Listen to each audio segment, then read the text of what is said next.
Hi, I'm here at the Millionaire Corner. I'm at the Writer's Block with Kent, and we're talking about what you should be checking out this week on the website. How you doing today? I'm good. How are you? Pretty good. So what should our readers be looking for? There's a story on the site now from the U.S. Census Bureau that tells us that less than 80% of all Americans have high-speed internet in their homes. I'm guessing that it's a matter of income because it does cost money to have internet in your home. You have to pay for the router and the service and all that other stuff. But I'm kind of surprised that there's like plus more than 20% of people that don't have that. And I would really like to tell my kids that because they bitch all the time whenever the internet goes down. I'm actually surprised that so many have it. Oh, really? But another thing that's really funny about the study is that 1% of Americans who have internet service are still using dial-up. Which I didn't even know that was even possible. Now I have another story that you're really going to like. In the cities of New York and Boston, there's a startup company called Alfred. Alfred is named after the butler that Batman had, and it's a butler. It's a butler service. For $99 a month, you can have somebody come to your home once a week, and they will organize things for you. They'll fold your laundry. They'll go through all your mail. They'll set up all your deliveries, whether you have postal deliveries or grocery deliveries, dry cleaning. They'll take your dry cleaning in, and then they'll come back later in the week if you have deliveries coming. They'll have set up the time so they're in the home so that you can have the deliveries come driving to your house. They'll be there. They don't do maid service, but they will be there. They'll set up maid service and be there with the maid if you need somebody to supervise them. So it's very popular. Like I said, it's $99 a month. Then you have to pay for the other services. You have to pay for the dry cleaning. You have to pay for the maid service. But it's just for people that need somebody to organize their lives, and you can say you have a butler, which is really nice. It's only $99 a month? Exactly. That's really cool, isn't it?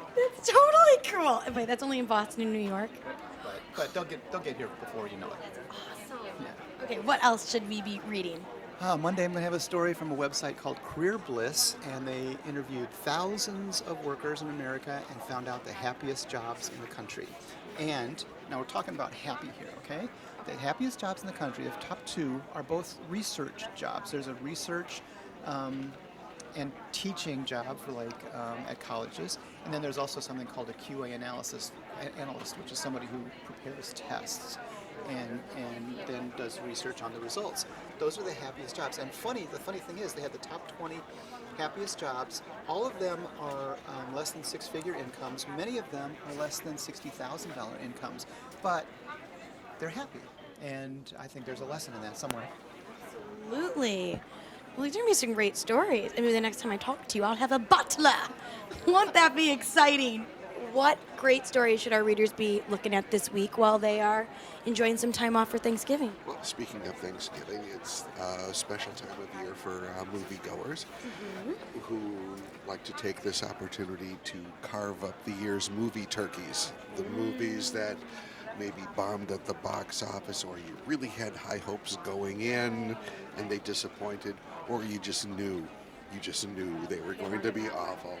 Like Left Behind, starring Nicolas Cage. It's a faith-based drama of the rapture with Nicolas Cage at his cagiest. So that's one. But, turkeys, it's all subjective. You can have a turkey that's a box office success. Dumb and Dumber 2. That's what I was going to say. How did that do? Box office-wise, in its first week, #1 movie. Okay. But That's great. critics weren't thrilled. Well, you're taking two guys who did this, 20 plus years ago, and having them do it. It is what it is. All right. So so checking on that for our menu of movie turkeys. Next week, we take our monthly look at the affluent investor and the affluent investor confidence index. And November is an interesting month. We're getting some mixed signals this month. The indices are up in November after kind of taking a slide in October. But at the same time, affluent investors aren't quite ready yet to get off the sidelines and get back into the market. And yet, they're also telling us that their confidence in financial factors that impact their daily lives is up this month. Great. So it's like, Right, yeah. and this might have something to do with the midterm elections at the beginning of the month, and because when asked what is the news story that was most impacting their investment plans, all of them said the political climate. Wow. So Okay. we'll have stories about that all next week. Okay. And speaking of Thanksgiving, what are you serving up for your blog next week? All right. Well, this Monday you can find on my blog Thanksgiving Day outfits. So I'm trying to challenge people to not only be comfortable on Thanksgiving Day, but also look stylish. So I put together a great outfit and some other ideas for you.